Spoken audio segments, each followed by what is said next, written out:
ओम शांति। 30 जून 2023।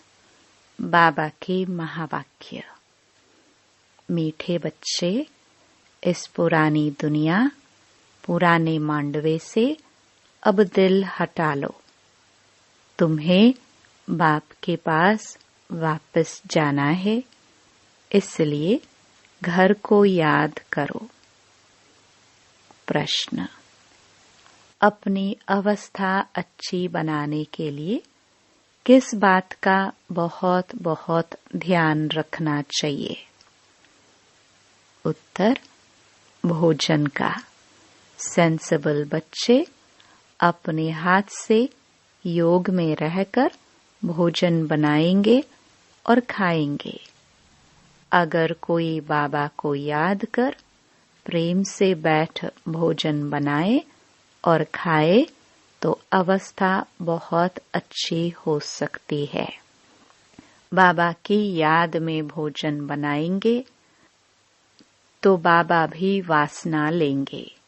Serviceable बच्चों को बहुत फुर्त बनना चाहिए। हर प्रकार की सेवा अपने हाथ से करनी है। गीत। मुझको सहारा देने वाले। ओम शांति। बच्चों प्रति बाप बैठ समझाते हैं। बच्चे जानते हैं हम आत्माएं परमपिता परमात्मा बाप से सुन रही हैं। आगे सत्संगों में तुम ऐसे नहीं समझते थे कि हम आत्माएं परमपिता परमात्मा से सुन रही हैं।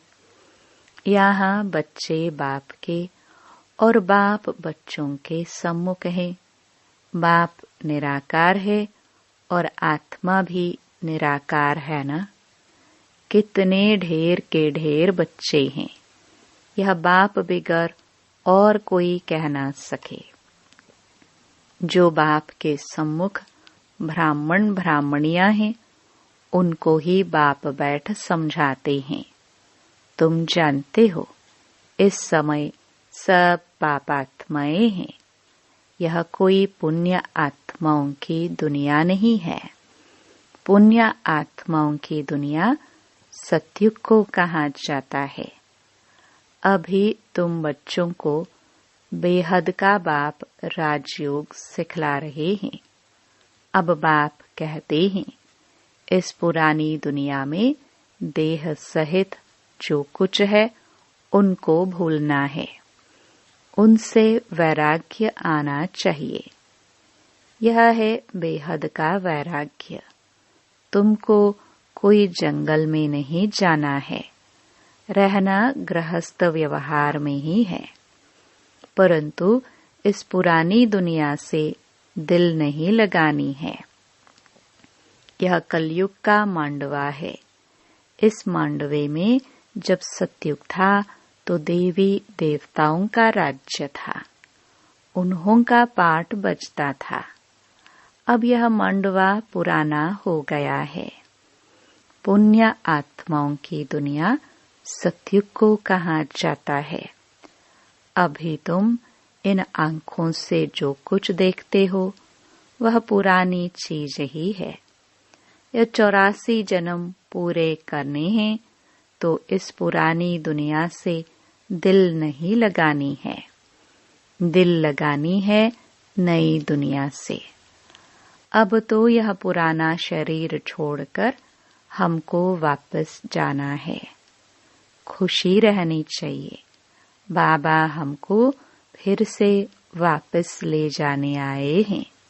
फिर से हमको स्वर्ग में जाकर पाठ बजाना है। गोया गृहस्थ व्यवहार में रहते ममत्व मिटा देना चाहिए। पुरानी दुनिया को कब्रिस्तान बनना ही है। नाटक के एक्टर्स पाठ पूरा करते हैं तो फिर घर याद पड़ता है। तुम भी जानते हो हम ब्राह्मणों ने 84 जन्मों का पाठ बजाया। वर्णों को याद करना पड़ता है। शिव बाबा बैठ फूलों को देखते हैं, इनकी आत्मा भी देखती है और फिर बाबा को भी याद करती है। बाबा ने हमको यह ज्ञान सुनाया है। वही बाप, टीचर, सतगुरु है। कोई शास्त्र तो हाथ में नहीं है। बच्चियां भी कहेंगी शिव बाबा ने सृष्टि चक्र की नॉलेज दी है, वह आपको सुनाते हैं, तो सतगुरु ही याद पड़ेगा। आत्माओं के रूप से बाबा भी याद आता है। सारे वर्ल्ड की हिस्ट्री, ज्योग्राफी भी याद पड़ती है। यह भी जानते हो वहाँ हम आत्माएं नंगी रहती हैं। बाप तो सदैव अशरीरी है। अभी हमको इस शरीर द्वारा कल्प पहले मुहाफिक शिक्षा दे रहे हैं। बरोबर हम आत्मा हैं। पुण्य आत्मा, पाप आत्मा कहा जाता है। पाप व पुण्य परमात्मा नहीं कहा जाता है। सन्यासियों को भी महान आत्मा कहेंगे। अगर परमात्मा सर्वव्यापी हो तो महान परमात्मा कहा जाए। ऐसे तो हो नहीं सकता कि परमात्मा बैठ यज्ञ तप आदि करे। भक्त भगवान को ढूंढते हैं। यह भी ड्रामा के अंदर भक्ति मार्ग की नोंद है। तुमको फिर से 21 जन्म सुख भोग, फिर 63 जन्म भक्ति मार्ग के अंदर चक्कर में आना है। तुम जानते हो हमारा पाठ सबसे न्यारा है। हर एक अविनाशी आत्मा को अविनाशी पाठ मिला हुआ है। शरीर तो खत्म हो जाता है। आत्मा कहती है हमने 84 का पाठ बजाया, अभी हमको पाठ पूरा करके वस्त्र छोड़ना है। इनमें ममत्व नहीं रखना है।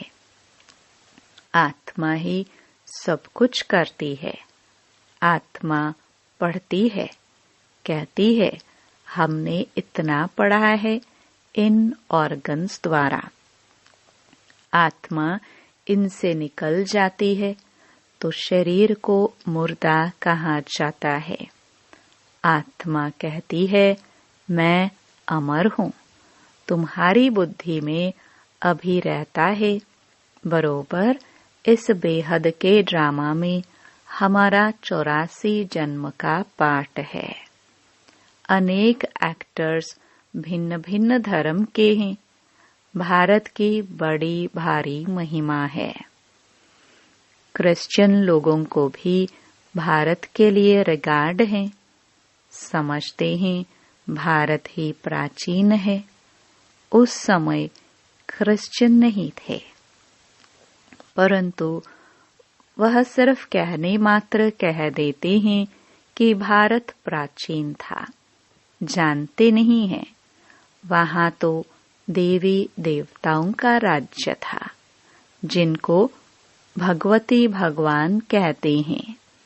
गॉड कृष्णा नहीं, लॉर्ड कृष्णा कहते हैं। श्री कृष्ण के अथवा देवताओं के बहुत पुराने ते पुराने चित्र मांगते हैं, क्योंकि फिर भी सबके बड़े हैं ना देवी देवताएं। भारत की बड़ी महिमा है। गीता में अगर नाम न बदलते तो सब जानते हैं कि हम मनुष्य आत्माओं के बाप का यह भारत खंड जन्म स्थान है। शिव के मंदिर तो जहाँ तहाँ हैं। पतित पावन बाप पतित दुनिया में ही आकर सबको पावन बनाते हैं, तो ऊंच हुआ ना। महिमा भी होती है शिवाय नमः। तुम मात पिता, हम बालक तेरे। तुम ज्ञान के सागर हो। तुम्हारी गत मत न्यारी है। तुम्हारी महिमा अपरम अपार है, परंतु फिर उनको भूल जाते हैं। इसलिए भारत की महिमा उड़ गई है।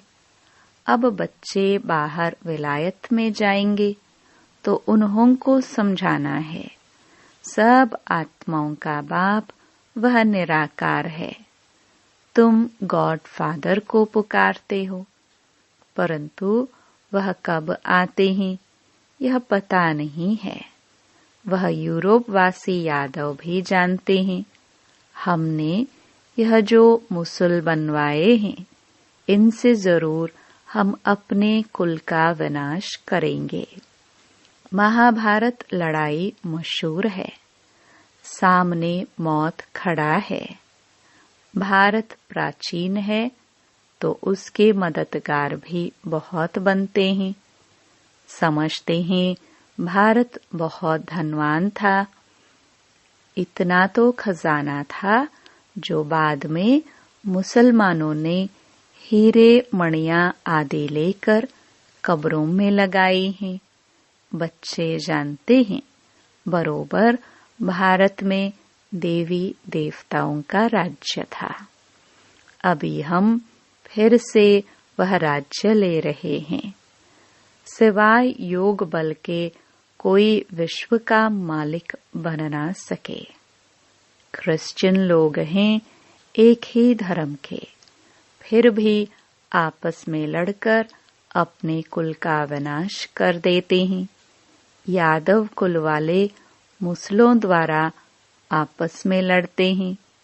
यह जानते हैं कि बॉम्ब से सारी दुनिया ही उड़ जाएगी। हम राज्य कर नहीं सकेंगे।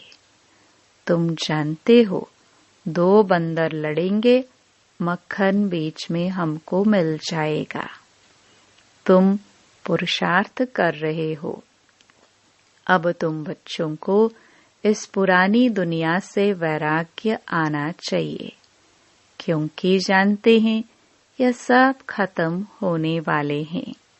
याद एक बाप को करना है। कब्रिस्तान को क्या याद करना है? कब्रिस्तान खत्म हो फिर परस्तान बनना है। नहीं तो सतयुग में इस ही भारत में हीरे जवाहरात की खानियां थी। अब तो सब खत्म हो गई हैं। बच्चियों ने साक्षात्कार किया है कैसे विमानों में सोने आदि ले आते हैं। वह सृष्टि ही नई बन जाएगी। वहाँ कितनी अच्छे अच्छे फल फूल होते हैं। हर चीज वहाँ अच्छी होती है। गंध करने व दुख देने वाले कोई चीज होती ही नहीं। इसलिए उनको स्वर्ग कहा जाता है। तो अब एक ही साजन सब सजनियों को ले जाने आए हैं। शरीर तो सबके यहाँ खलास हो जाएंगे। यह होलिका आदि सब यहाँ के उत्सव है, परंतु उनके महत्व का यथार्थ किसको पता नहीं है। रक्षाबंधन का भी उत्सव है, रावण को जलाने का भी उत्सव है। बाबा ने समझाया है, सारी सृष्टि इस समय रावण का घर है। सब शोक वाटिका में हैं। कितने दुखी हैं, तो सबसे ममत्व मिटा देना चाहिए। अभी हम वापस घर जा रहे हैं। घर को ही याद करना है। सतयुग में जब शरीर बूढ़ा होगा तब समझेंगे अब यह पुराना शरीर छोड़ नया लेते हैं।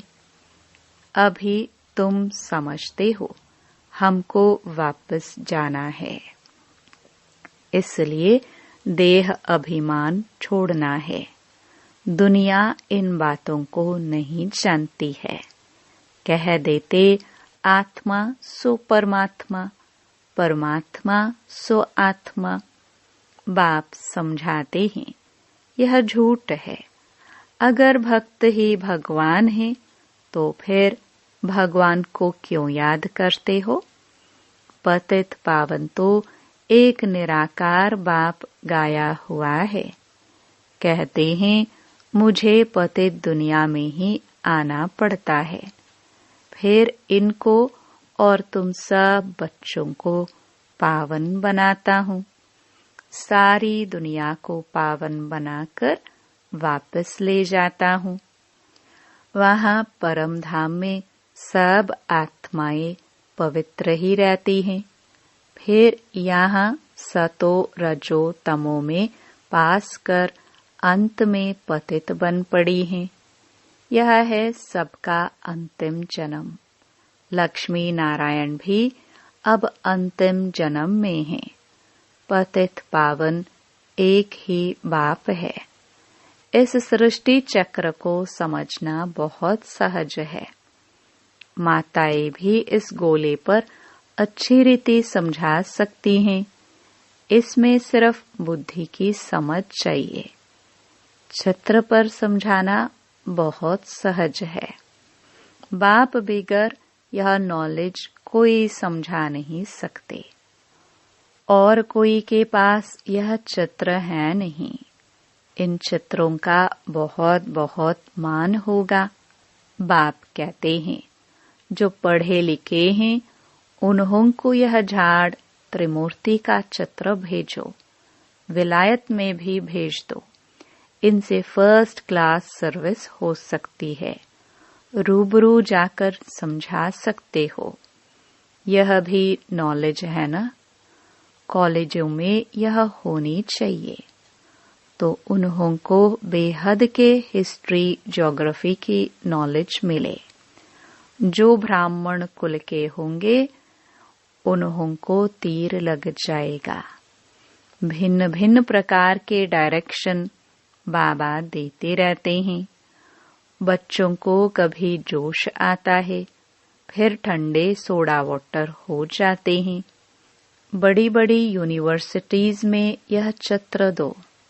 चित्र जाएंगे तब तो किसको तीर लगेगा ना? विलायत के बड़े बड़े आदमियों को फ्री दो। बेहद का बाप कहते हैं तुम फ्री दे सकते हो, परंतु ऐसे नहीं ट्राम व बस में जो मिले उनको देते रहो। लायक भी देखना है। इनमें बड़ी अच्छी नॉलेज है। बड़े बड़े दुकानों पर भी दे सकते हो। मेहनत करनी चाहिए ना। सर्विसेबल बच्चे सर्विस कर सकते हैं। हर एक की अपनी अपनी सर्विस है। माताओं को भी घर में सर्विस करनी है। चित्र उठाकर फिर प्यार से बैठ समझाओ। छोटे छोटे बच्चों को चित्र पर बताया जाता है ना। कोई 4 मास का बच्चा है, कोई 6 मास का, कोई 2 मास का। अब तुम्हारी बुद्धि में है कि 84 जन्म कैसे लेते हैं। अब ब्राह्मण बने हैं, फिर देवता बनेंगे, फिर क्षत्रिय। ऐसे ऐसे अपने से बातें करनी चाहिए। तुम पारलौकिक बाप से बातें करने वाले हो। यह है विचार सागर मंथन करना। जितनी सर्विस करेंगे उतना इजाफा मिलेगा। तुम गॉडली सर्विस पर हो। बाबा कहते हैं भल गृहस्थ व्यवहार की संभाल करो।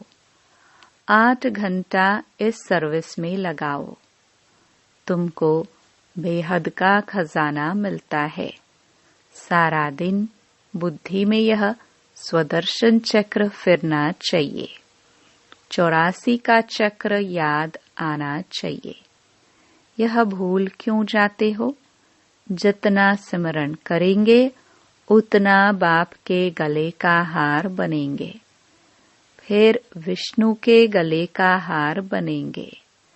घड़ी घड़ी बच्चों को समझाया जाता है। यहाँ धारणा अच्छी होगी, क्योंकि यहाँ कोई मित्र संबंधी आदि तो है नहीं। सर्विसेबल वह जो सारा दिन सर्विस में लगा रहे, बाबा की मुरली सुने, रिपीट करे, नोट करे। टीचर समझते हैं हमारे स्कूल से बहुत पास हो निकले तो गवर्नमेंट इजाफा देगी। तुम ब्राह्मणों को भी ऐसा रहना चाहिए। हम झुंड का झुंड अच्छा तैयार कर बाबा के पास ले जाए, इसको कहेंगे सेंसिबल। अगर कोई मेहनत नहीं करते तो रिपोर्ट आती है, आराम तो हराम है। टीचर ऐसा फुर्त होना चाहिए जो 10 सेंटर संभाले, इधर उधर भागता रहे। 5-6 घंटा नींद काफी है, बाकी मेहनत करनी चाहिए। अच्छे सेंसिबल बच्चे कोशिश कर भोजन भी अपने हाथ से बनाएंगे। बाबा को याद कर प्रेम से बैठ भोजन बनाए और खाए तो अवस्था बहुत अच्छी रहेगी। बाबा भी चाहते हैं अपने हाथ से बनावे। बाबा को याद कर बनाएंगे तो बाबा को भी वासना मिलेगी। बाबा की याद से बहुत अच्छी उन्नति होगी। स्वदर्शन चक्र फिराते रहो। अच्छा, मीठे मीठे सिखिलदे बच्चों प्रति माता पिता बाप दादा का याद प्यार और गुड मॉर्निंग। रूहानी बाप की रूहानी बच्चों को नमस्ते। धारणा के लिए मुख्य सार। पहला, अपने आप से व पारलौकिक बाप से बातें कर विचार सागर मंथन में बुद्धि को बिजी रखना है। स्वदर्शन चक्रधारी बनना है। दूसरा, अभी हम वापस घर जा रहे हैं। यह शोक वाटिका है, इससे ममत्व मिटा देना है। नई दुनिया से अपनी दिल लगानी है। वरदान। दिलाराम बाप की याद द्वारा तीनों कालों को अच्छा बनाने वाले इच्छा मुक्त भव। जिन बच्चों के दिल में एक दिलाराम बाप की याद है, वह सदा वाह वाह के गीत गाते रहते हैं। उनके मन से स्वप्न में भी हाय शब्द नहीं निकल सकता, क्योंकि जो हुआ वह भी वाह, जो हो रहा है वह भी वाह, और जो होना है वह भी वाह। तीनों ही काल वाह वाह है, अर्थात अच्छे ते अच्छा है। जहाँ सब अच्छा है वहाँ कोई इच्छा उत्पन्न नहीं हो सकती, क्योंकि अच्छा तब कहेंगे जब सब प्राप्तियां हैं। प्राप्ति संपन्न बनना ही इच्छा मुक्त बनना है। स्लोगन। संस्कारों को ऐसा शीतल बना लो जो जोश व रोब के संस्कार इमर्ज ही न हो। ओम शांति।